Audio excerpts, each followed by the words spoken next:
You just checked your phone, maybe 30 seconds ago, maybe 2 minutes.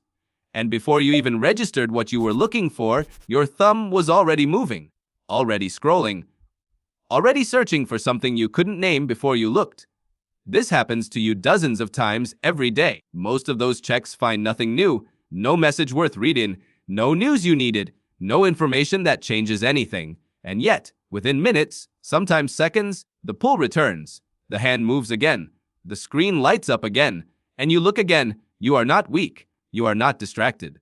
You are not failing at some simple act of self-control that everyone else has mastered. What is happening when you reach for your phone is not a character flaw. It is one of the most sophisticated pieces of behavioral engineering ever deployed against a human nervous system.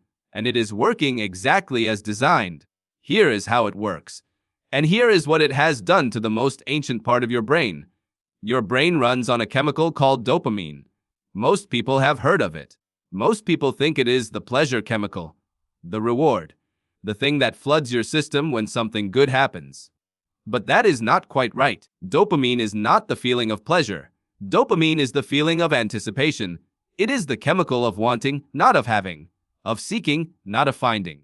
Neuroscientist Kent Berridge at the University of Michigan spent decades separating the wanting system from the liking system in the brain. And what he found changed how scientists understood motivation. The dopamine system drives you toward things. It creates the craving, the itch, the sense that something worth having is just ahead. But the moment you get the thing, a different system takes over. A different set of chemicals handles the actual pleasure of receiving. And that second system is much quieter, much calmer, much less urgent than the first. Your phone is a dopamine machine, not because it gives you things that feel good, because it gives you the feeling that something worth having might be one scroll away, might be in the next notification, might arrive in the next refresh. The might is everything. The uncertainty is the engine. Because dopamine does not fire at certainty. Dopamine fires at the possibility of reward. Skinner discovered this in the 1930s working with pigeons in a box. He found that animals given a reward every single time they pressed a lever would press the lever steadily and stop when they learned no reward was coming. But animals given a reward only sometimes, unpredictably, on a variable schedule, became obsessive. They pressed the lever compulsively. They could not stop. The variable reward schedule is the most powerful behavior reinforcement mechanism ever discovered. It is also the exact architecture of your social media feed, your notifications, your inbox. Sometimes there is something there, sometimes there is not. You never know in advance, so you keep checking.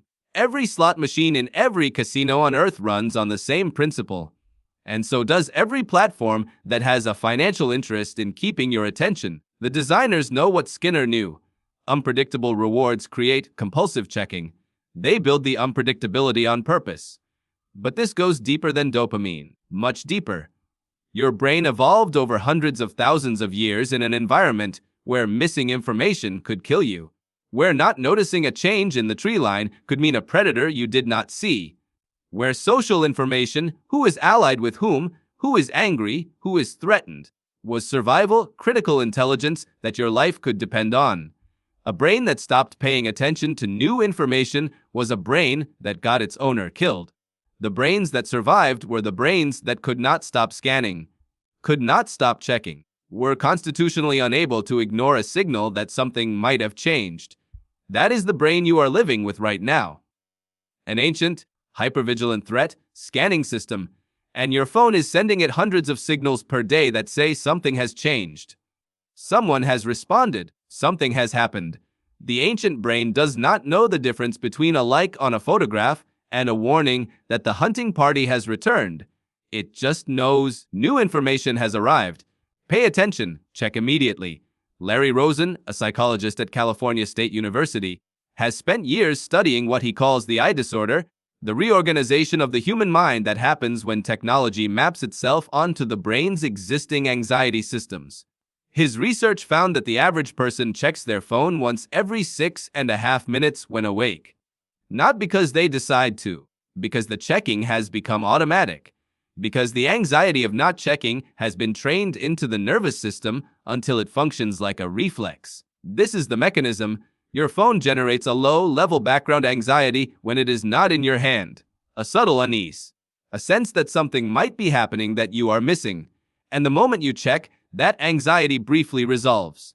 For a few seconds or a few minutes, the checking satisfies the scanning drive. And then, because there is always the possibility of something new arriving, the anxiety re-emerges.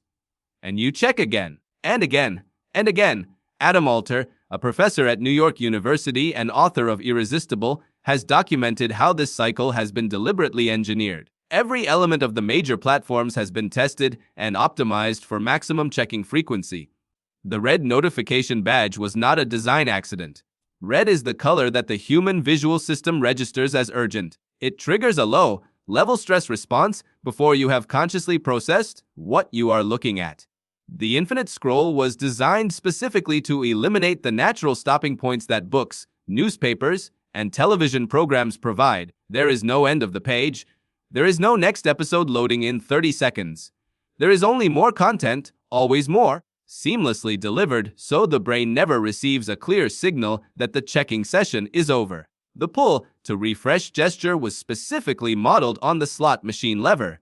The act of pulling down and waiting was tested because the physical interaction, the gesture, the brief pause, the release, mimics exactly what happens when you pull a lever and wait to see what you get. None of this was accidental. It was engineered by teams of designers, behavioral psychologists, and neuroscientists who understood precisely what systems they were targeting and precisely how to capture them. And your ancient brain, which was built for a world that moved at walking pace, that offered perhaps a dozen meaningful social interactions per day, that provided information through the direct experience of physical reality, your ancient brain has been handed a device that delivers thousands of social signals, information events, and potential rewards every single day, and it cannot look away. Here is what makes this different from other addictions. With substances, the compulsion often requires escalating doses over time as tolerance builds. With checking behavior, the compulsion is self-reinforcing through anxiety rather than tolerance.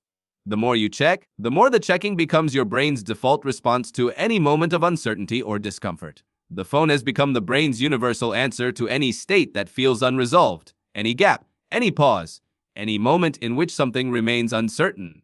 Gloria Mark, a professor of informatics at UC Irvine, has spent years studying attention and interruption. Her research found that after a digital interruption, it takes an average of 23 minutes to fully return to deep-focused work. Every notification, every check, every brief glance at the screen resets that clock. And if you check your phone 30 times in a workday, you are potentially spending most of the working day in a state of constant reentry, never reaching the depth of focus that complex work requires.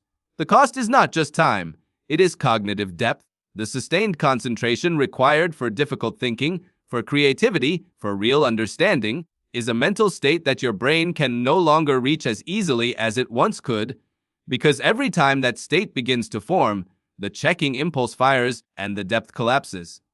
But here is the part that is most important to understand. The checking is not a failure of willpower. Willpower operates in the prefrontal cortex, the rational, deliberate, forward planning part of the brain.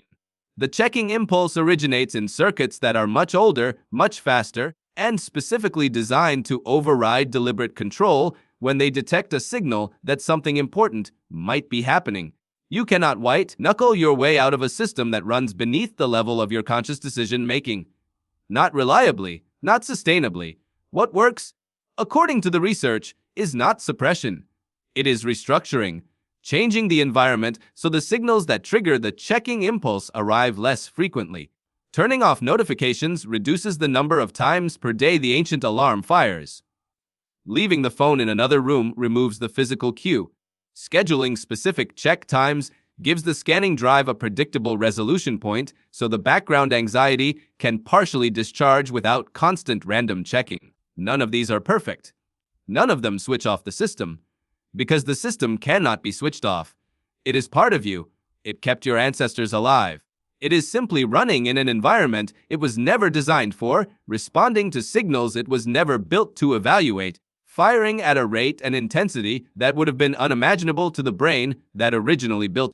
So, the next time your hand moves before your mind does, Before you have made any decision to check, before you have even consciously registered the impulse, you will know what that motion is.